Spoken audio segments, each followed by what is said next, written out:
গুরুতর অসুস্থ হয়ে পড়েছেন ছোট পর্দার জনপ্রিয় অভিনেত্রী শবনম ফারিয়া।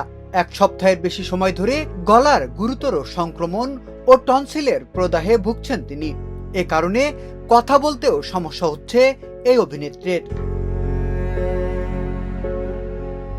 গত মঙ্গলবার দিবাগত রাতে সামাজিক যোগাযোগ মাধ্যম ফেসবুকে এক পোস্টে নিজেই অসুস্থতার কথা জানিয়েছেন।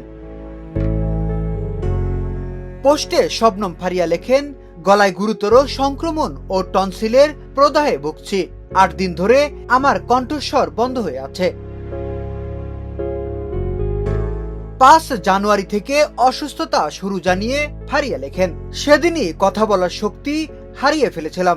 পরে কথা বলার জন্য নিজেকে জোর করে অবস্থা আরো খারাপ হয়েছে। দুঃখজনকভাবে কয়েকটি নির্ধারিত কাজ ও শুটিং বাতিল করতে হয়েছে।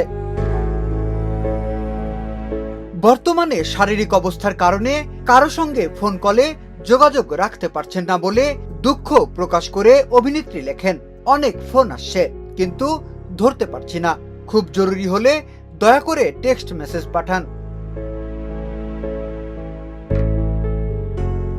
অভিনেত্রীর এই পোস্টের পর মন্তব্যের ঘরে ভক্ত ও শুভাকাঙ্ক্ষীরা তার দ্রুত সুস্থতা কামনা করেছেন। 2018 সালে দেবী চলচ্চিত্র দিয়ে সিনেমার জগতে প্রবেশ করেন শবনম ফারিয়া, যে কাজের জন্য তিনি শ্রেষ্ঠ 500 অভিনেত্রী বিভাগে বাচ্চাস পুরস্কার এবং শ্রেষ্ঠ নবীন অভিনয় শিল্পী বিভাগে মেরিল প্রথম আলো পুরস্কার অর্জন করেন। বিনোদন ডেস্ক, শোবিজ 24।